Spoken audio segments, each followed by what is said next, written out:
Ya nunggu. Siap, Ustadz.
Sebentar, mohon maaf. Sopowi.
Udah siap ngaji teman-teman?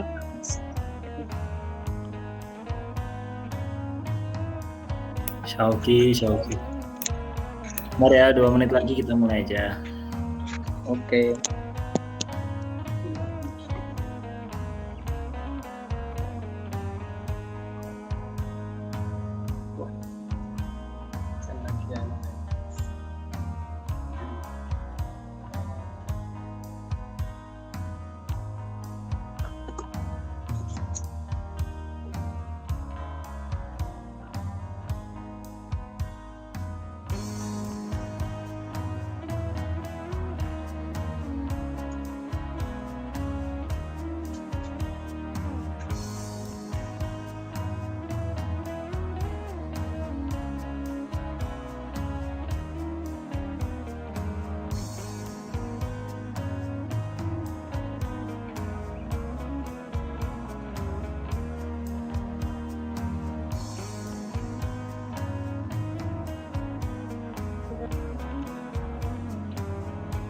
Surya enak tenang sur.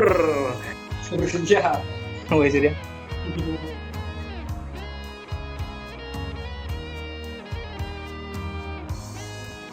Sin Muhsin. Halo, Willa. Kata hasil. Oh lah.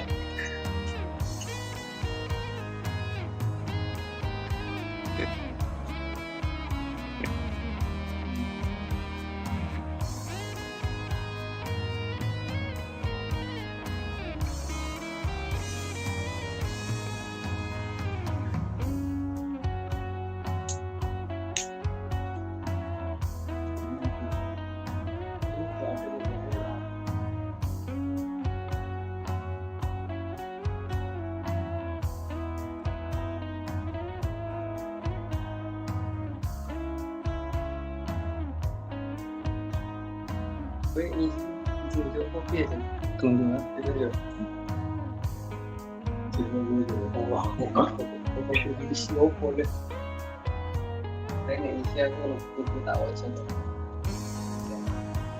Edo baru nanti.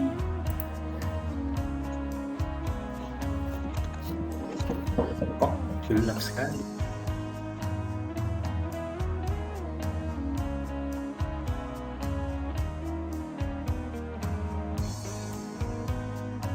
Oke, kita mulai ya.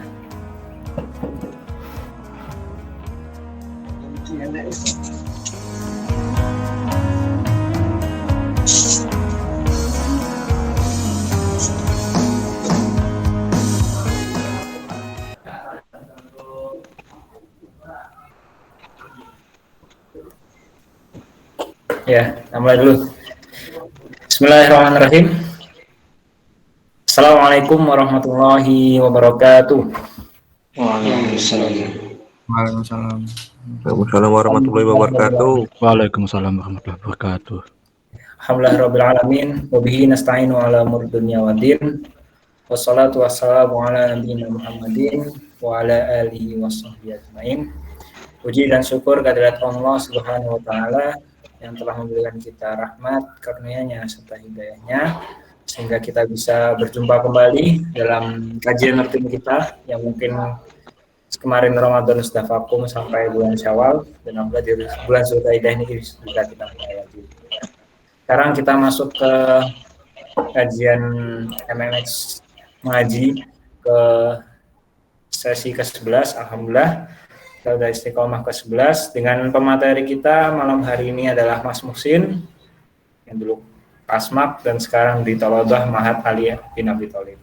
Nah, Muhsin ini ngambil tema pemuda masjid dengan sinopsisnya.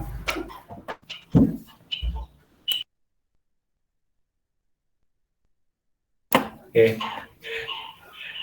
Ya, dengan temanya pemuda masjid, melihat kondisi masjid yang sekarang banyak tapi hanya sedikit saja pemuda-pemuda yang mau aktif kembali ke masjid. Oke, untuk mempersingkat waktu pada yang Al-Mukarram, Ustaz Muhsin, padanya dipersilahkan. Monggo, Ustaz.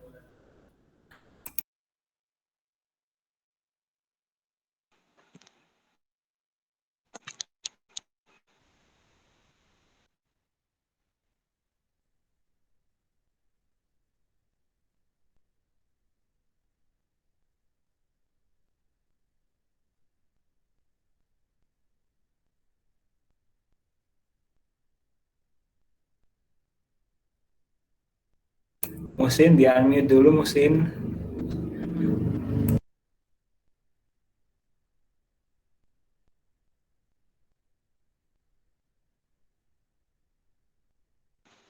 Mulai nih.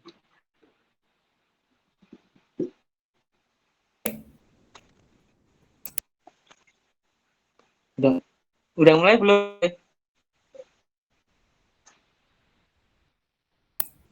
Udah, Sin. Ayo, Sin. Oh. Ya, bismillahirrahmanirrahim warahmatullahi wabarakatuh. Waalaikumsalam. Waalaikumsalam warahmatullahi wabarakatuh. Waduh. Alhamdulillah. Alhamdulillahilladzi hamdan katsiran thayyiban mubarakan fihi kama yuhibbu rabbuna. Asyhadu an la ilaha illallah wahdahu la syarika lah. Asyhadu anna Muhammadan abduhu wa rasuluhu la nabiyya wa la rasula ba'da. Rabbi shrah li sadri wa yassir li amri wahlul 'uqdatam min lisani yafqahu qawli. Alhamdulillah, Pada hari ini kesempatan yang sangat istimewa buat saya. Secara eksklusif saya bisa menyapa teman-teman sekalian. Terhitung sudah 1 tahun lebih beberapa hari kita dilesatkan dari Mualimin. Alhamdulillah. Jangan lihat di mana kita terjatuh sekarang, tapi lihat di mana kita akan berdiri di masa yang akan datang. Ya, jadi kita adalah anak panah-panah yang tidak dilesatkan hanya untuk tujuan yang sepele. Jadi perjalanan kita masih panjang. Kalau kulihat bagaimana teman-teman hari ini, malam ini? Sehat semuanya kan? Alhamdulillah, Tat. Alhamdulillah sehat, Tat. Masya Allah. Surya. Oke. Mungkin tidak akan berpanjang-panjang lebar pembukaan. Dan juga mungkin tidak banyak yang akan saya sampaikan. Cuman memang sebenarnya ini adalah topik yang ingin saya seriusi dan ingin saya bagi-bagikan kepada teman-teman karena ini benar-benar penting. Ya. Jadi alhamdulillah kita malam hari ini akan membahas lebih mungkin tidak terlalu banyak tapi insya Allah bisa untuk menjadi pengantar untuk kita ke depan, yaitu tentang masjid, lebih tepatnya pemuda dan masjid. Sebelumnya teman-teman, data yang saya ambil ketika saya lihat sensus penduduk 2020 dari BPS, Badan Pusat Statistik, 1 dari 4 penduduk Indonesia adalah pemuda. Dengan jumlahnya sampai 64,50 juta jiwa. Jadi 1/4-nya penduduk Indonesia itu pemuda. Dan dengan jumlah yang begitu besar, maka sebenarnya Indonesia itu punya potensi untuk membangun peradaban. Apalagi kita sebagai pemuda yang Muslim, yaitu bangun peradaban Islam. Nah, maka pembahasan kita malam hari ini akan lebih dekat dengan situ, yaitu di manakah kita memulai peradaban itu. Kemudian seperti yang sudah saya sampaikan di sedikit sinopsis di kajian kita, yaitu di dekade pertama abad ke-21 ini, itu sudah hampir 720-an ribu masjid yang berdiri di Indonesia. Nah, ketika kalau 1% saja masjid semuanya itu aktif, maka berarti ada 7.000 masjid yang aktif. Dan kalau satu masjid menyumbang 5 pemuda saja yang berkualitas, pemuda Muslim yang berkualitas, maka sudah ada 35.000 pasukan pemuda yang siap menyongsong masa depan Indonesia, yang siap membangun peradaban Islam yang lebih maju ke depannya. Nah, kenapa sih harus masjid? Kita coba lihat, kita coba tadabburi ayat surat At-Taubah ayat ke-18. Langsung saya artikan saja, sesungguhnya yang memakmurkan masjid-masjid Allah hanyalah orang-orang yang beriman kepada Allah dan hari akhir, serta tetap mendirikan sholat, menunaikan zakat, dan tidak takut kepada siapapun selain Allah. Maka mereka itulah orang-orang yang diharapkan masuk golongan orang-orang yang mendapatkan petunjuk. Kemudian ayat yang kedua yaitu surat An-Nisa ayat ke-9. Wal yakhshal ladzina law taraku min khalfihim dzurriyyatan dhi'afan khafu 'alaihim. Hendaklah merasa takut orang-orang yang seandainya ketika nanti mati itu meninggalkan keturunan yang lemah. Keturunan yang lemah yang kita itu khawatir kepadanya. Nah, fakta yang mengejutkan yang mungkin kita terlupa bahwa sekitar 80-90 tahun lagi semua umat manusia di Indonesia saat ini itu akan mati. Boleh dibuktikan nanti, 80-90 tahun yang akan datang, semua umat manusia di Indonesia, penduduk Indonesia saat ini akan mati. Termasuk bayi-bayi yang akan lahir. Karena menurut panjangnya usia penduduk Indonesia rata-rata itu sampai 70 tahun saja. Yang lewat itu ada bonus-bonus dikit ya ada. Tapi kalau disamaratakan, mungkin 80-90 tahun lagi semua penduduk Indonesia itu yang saat ini hidup, itu akan mati. Yang tersisa hanyalah anak-anak dan cucu-cucu kita. Setelah berhubungan dengan harta, maka di ayat tersebut disebutkan dan tidak takut kepada apapun selain Allah. Ini adalah modal yang paling besar, modal yang paling penting untuk kita bermuamalah. Jadi urut, yang pertama adalah Baitullah, Baitul Mal, dan Baitul Muamalah. Teman-teman sekalian, ketika kita ingin berkaca kepada Rasulullah, ketika beliau berhijrah ke Madinah, pertama kali yang beliau bangun adalah masjid. Ada 2 masjid yang dibangun, Masjid Nabawi dan Masjid Kuba. Setelah Masjid Nabawi dan Masjid Kuba, kalau kita mau melihat Masjid Nabawi, itu dibangun dengan seadanya. Tidak dikasih lantai, tidak dikasih atap, juga tidak terlalu besar. Tetapi lihat outputnya. Setelah Rasulullah wafat, Madinah itu tidak kekurangan ahli-ahli dalam semua bidang. Ahli perkebunan ada, ahli pemerintahan ada, ahli hukum ada. Banyak sekali. Bahkan kemudian dari masjid tersebut outputnya adalah kemudian para sahabatnya, para jamaah masjidnya itu jadi cerdas semuanya.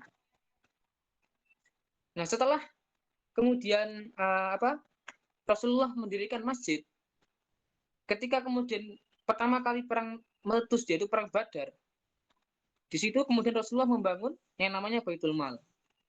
Masjidnya tetap sama, tidak dibangun lagi, masih tetap yang sama, tidak dikasih lantai, tidak dikasih atap, tapi beliau langsung membangun Baitul Mal. Dan tugas pertama Baitul Mal adalah untuk mendistribusikan hasil rampasan perang.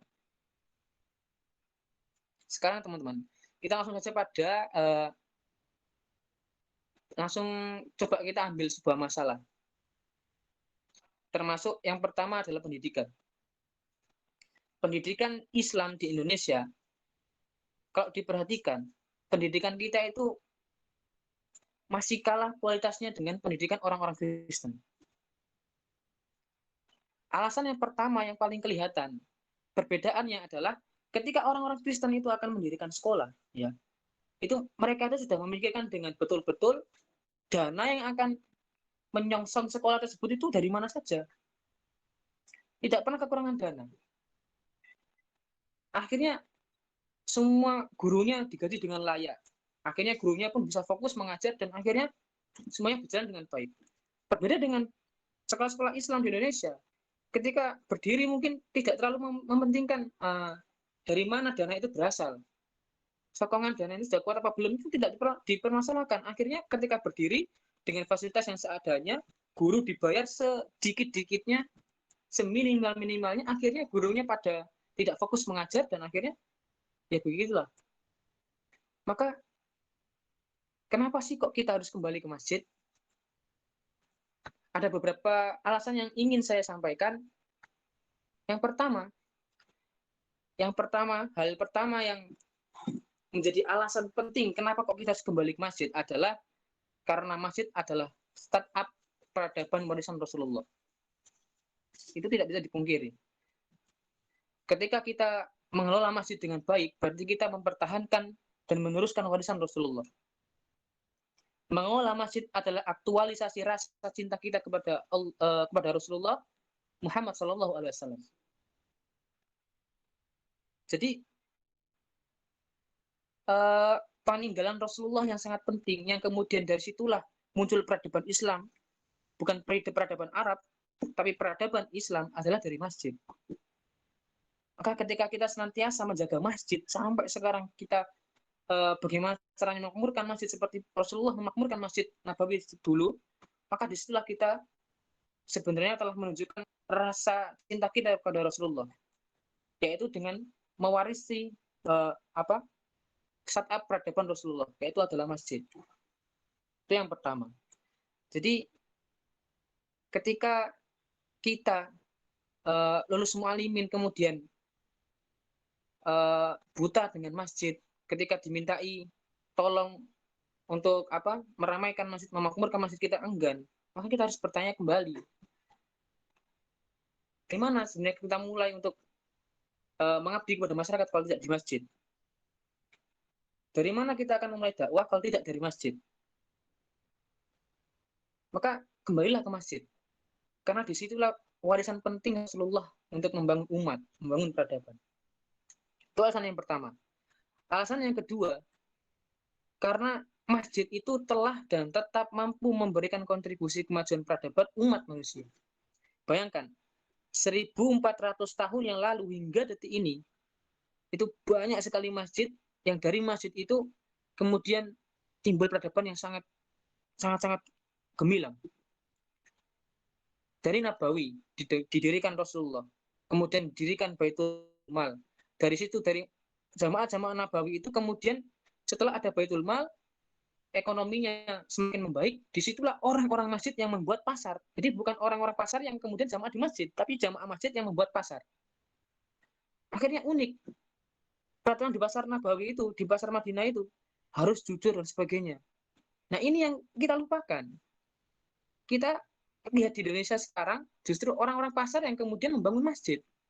Akhirnya fisiknya doang yang diperhatikan. Tiangnya elek, dirobohkan, dibangun yang baru. Gerbangnya buruk, gerbangnya kurang simetris misalnya, kurang sangar, akhirnya dirobohkan, digantikan yang baru. Kalau orang-orang pasar membangun masjid kayak gitu. Tetapi dulu di Madinah, ketika Nabawi itu kemudian sudah Rasulullah membangun Baitullah sudah cukup, kemudian Baitul Mal didirikan, ketika ekonomi itu baik, orang-orang masjidlah yang membuat pasar. Maka di pasar itu tidak akan kita ketemukan hal-hal yang kemudian mengganggu kenyamanan. Maka ini yang kita lupa. Kita harus urut, harus mulai dengan masjid, kemudian dari situlah kita bermuamalah. Itu mungkin zaman dulu, tapi zaman sekarang, coba, ketika zaman sekarang, kalau kita mau berkaca ke zaman sekarang, seperti Masjid Al-Azhar di Mesir, banyak sekali puluhan juta kaum cerdik, pandai yang mencerahkan umat manusia di seluruh dunia. Kemudian Persyarikatan Muhammadiyah didirikan, mulai dari langgar yang kecil, langgar Kidul Kiai Dahlan. Kemudian lahirlah Muhammadiyah, sampai sekarang Muhammadiyah tidak perlu dilakukan lagi. Amal usahanya mulai dari pendidikan, kesehatan, sosial, semuanya banyak sekali. Itu mulai dari langgar, dari masjid. Atau yang lain. Dulu ketika tahun 1926, Pondok Modern Darussalam namanya, berdiri di Masjid Atik, Desa Gontor, Kabupaten Ponorogo. Saat ini, di zaman modern ini, Pondok Gontor ini telah menjadi pesantren terbesar di Indonesia. Untuk 33.000 santri di 25 cabang sampai aset pondoknya itu sampai triliunan rupiah. Nah, itu zaman sekarang. Atau di tahun 2012, Masjid Kapal Munjalan, Kuburaya didirikan, dan saat ini yang kemudian CEO-nya itu kalau kita tahu itu Ustadz Lukmanul Hakim. Saat ini beroperasi di 80 kabupaten. Kemudian sampai-sampai Baitul Malnya Masjid Kapal Munjalan itu, teman-teman, kalau kita mau tahu, itu setiap bulan itu sampai 9 miliar berputar uang itu di Baitul Malnya Masjid Kapal Munjalan. Itu masjid sekarang itu ada. Bahkan di pondok, di Ma'had Ali, di tempat kami hafalan itu ada beras namanya beras terbaik untuk orang baik. Itu programnya Masjid Kapal Munjalan. Kalau kita mau tahu, dari masjidnya nggak besar banget kabel Masjid Kapal itu. Cuman nggak terlalu besar, tapi karena Baitullahnya sudah mantap, kemudian punya Baitul Mal, dan berbaitul muamalah, akhirnya manfaatnya sampai ke Jogja. Itu di Kalimantan, masjidnya padahal. Atau di 2017 ada Masjid Kurir Langit di Baru, Sulawesi Selatan, mampu menyelenggarakan pendidikan gratis bagi ratusan santri dan menyelenggarakan layanan kesehatan gratis bagi masyarakat. Jadi nggak perlu diragukan lagi, banyak kemudian hal-hal yang kita temui di zaman saat ini itu berawal dari masjid. Kalau kita jadi pejabat, teman-teman, itu terlalu, ya boleh menjadi pejabat, tapi kalau kita mau melihat lagi, kita punya 700.000 lebih masjid di Indonesia. Kalau kita tuh bisa bersinergi bersama-sama, kita bangun masjid, itu saya yakin akan lebih bagus, kemudian masyarakat itu bisa tertata semuanya Pak, dari masjid kita membangunnya. Itu alasan yang kedua, yaitu masjid itu sudah memberikan banyak sekali kontribusi kemajuan di Indonesia ini. Kemudian yang alasan yang ketiga adalah masjid dapat menjadi solusi konkret bagi masyarakat. Gampangannya, teman-teman. Kalau kita lihat di Jogokarian misalnya, kita berkaca. Di sana ada masalah orang-orang masih belum tahu paham tentang sholat, belum bisa sholat. Akhirnya masjid bisa memfasilitasi. Ada kemudian masalah kekurangan pangan, berasnya kehabisan ketika sebulan nggak bisa makan. Masjid bisa memfasilitasi. Kemudian ada musafir yang kemudian tidak punya tempat tinggal di Jogja, kehabisan uang, masjid memfasilitasi, gratis, bahkan dikasih tiket dan sebagainya. Artinya apa? Kita nggak mungkin bisa minta ketika misalnya kita ke Bandung, kemudian kita kehabisan uang, kemudian kita kesasar, kita habis kecopetan, kita datang ke rumah bupati, Pak, saya habis kecopetan dan sebagainya. Apa kan dibantu? Kan susah. Pak, saya ingin belajar sholat, kan susah. Tapi ketika di masjid, apapun keluhan kita, apapun kebutuhan kita, masjid bisa menyediakan. Itu kalau kita sudah berhasil membangun fondasi Baitullah dan Baitul Mal, kemudian Baitul Muamalah. Sayangnya, kalau kita lihat akhir-akhir ini di Indonesia, miris sebenarnya melihat pemuda-pemudi Indonesia sekarang. Karena ya, kalau kita lihat di masjid-masjid kita sekarang, pemuda-pemudi di Indonesia itu kelihatan ketika Ramadan saja. Setelah Ramadan mereka jadi orang hilang. Seakan-akan nggak pernah ke masjid gitu. Jadi takmir pun kemudian yang mengurusi masjid pun orang-orang tua. Orang-orang tua juga energinya juga kurang. Akhirnya membangun Baitullah dan Baitul Mal itu agak susah. Maka mulai sekarang kita harus pahami bahwa kemanapun kita akan membangun kehidupan kita ke depan yang bermanfaat pada umat. Contohnya, saya ingin misalnya mendirikan pesantren, sekolah yang akhirnya akan susah kalau misalnya saya bergerak sendiri. Akhirnya saya harus mencarikan dana yang banyak, kemudian nyarikan murid dan sebagainya. Akhirnya susah. Tapi coba diganti. Ketika kita mulai dengan masjid, kita ramaikan masjid, kita makmurkan masjid, anak-anak kecil semuanya datang ke masjid dengan sendirinya. Orang tua semuanya ke masjid. Akhirnya tanpa kita promosi pun, ketika kita nanti akan membuka sekolah di masjid itu, mereka akan dengan senang hati masukinya gitu. Kemudian ketika masjidnya sudah bagus, Baitul Malnya juga jalan, apalagi kayak yang Masjid Kapal Muzalan, masjid kecil punya 3 mobil Alphard, kemudian tiap bulan itu uang yang berputar di masjid di Baitul Mal masjid itu sampai 9 miliar. Kalau misalnya punya dana segitu besarnya, kita nggak akan bingung untuk gaji guru di sekolah, kemudian beli buku dan sebagainya. Kita nggak akan bingung. Itu kalau masjidnya makmur. Kemudian kalau kita mau bikin rumah sakit misalnya, jelas butuh dana yang besar. Tapi ketika masjidnya makmur, Baitul Malnya makmur, maka itu nggak jadi masalah. Maka apapun itu, kita mulai dengan masjid. Di masjidlah kita akan menemukan jalan-jalan yang luar biasa Allah akan berikan kepada kita. Itu alasan yang ketiga, bahwa masjid itu bisa menjadi solusi yang konkret bagi kita. Alasan keempat, saya ingin membahas tentang pabrik manusia. Jadi, masjid itu bukan sekedar tempat peribadatan, teman-teman, tapi juga pusat peradaban. Masjid, ini kata Ustadz Luqmanul Hakim, masjid adalah pabrik manusia. Misi utama masjid adalah mendidik manusia agar dapat menjadi manusia yang berkualitas. Dengan demikian, para pengurus masjid jangan terlalu sibuk ngurus bangunan, namun bersibuklah untuk mendidik manusia agar para manusia dapat membangun peradaban. 1004 tahun yang lalu, Rasulullah mendirikan Masjid Nabawi di Madinah. Tidak besar. Hanya berukuran 30 kali 35 saja. Selain kecil, masjid itu juga nggak beratap. Dindingnya nggak diplester. Lantainya nggak pakai marmer. Kemudian, tapi coba lihat outputnya. Dari masjid yang mungil itu, Masjid Nabawi yang masih kecil, dalam waktu nggak lebih dari 10 tahun, jumlah orang yang terdidik naik. Kemudian dari 67 orang, jadi 114.000 orang yang terdidik. Madinah jadi kawasan yang kaya raya. Walau wilayahnya itu nggak sampai, paling cuma satu kecamatan aja. Nah, bahkan kota kecil Madinah itu berhasil mencetak pengusaha-pengusaha yang kekayaannya itu setara kayak, ya paling kayak Sandiaga Uno lah, atau Madinah di Makarim. Itu berawal dari masjid yang besarnya cuma 30 kali 35 meter saja. Masjid Nabawi saat itu. Nah, kemudian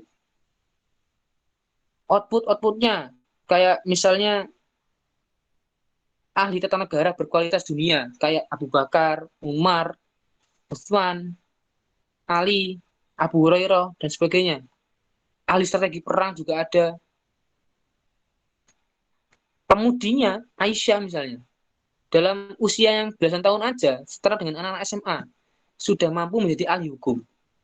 Osama bin Zaid dalam usia 20-an tahun, atau setara dengan mahasiswa semester 5 lah, dapat memimpin 20.000 pasukan dan membuat tentara negara adidaya Romawi kocar kacir. Itu dari masjid. Jadi masjid ini adalah pabrik manusia. Kalau manusia itu yang kemudian dikeluarkan itu apa ya? Dikeluarkan dengan seadanya, tidak mendapatkan bekal yang bagus, akhirnya nggak bisa kayak gitu. Dan perlu kita ketahui teman-teman, masjid yang kita tahu sekarang kan adalah tempat sholat, tempat bayar zakat, tempat untuk ceramah-ceramah, kajian-kajian. Padahal ketika zamannya Rasulullah SAW, fungsi masjid itu banyak sekali. Jadikan tempat ibadah, tempat pertemuan, organisasi apapun yang asalkan sejalan dengan Islam, bertemu di masjid. Kemudian tempat untuk bersekolah. Jadi dulu sekolah itu erat banget dengan masjid. Maka kalau sampai ada sekolah Islam di Indonesia ini kok nggak punya masjid, nggak punya musola, itu parah banget itu. Seharusnya itu sekolah itu dibangun dari masjid, bukan masjid yang dibangun sekolah. Jadi jangan sampai terbalik. Kalau sampai ada sekolah di Indonesia saat ini yang nggak punya masjid atau musola, itu parah sekali. Dan nggak ada startup lain selain masjid. Antum yang sekarang kuliah di pertanian misalnya, ya coba nanti ketika bekerja, mulailah dari masjid. Bangun Baitul Mal, kemudian dari situlah kita ajak orang-orang untuk bertani misalnya. Maka saya yakin semua hal yang berkaitan dengan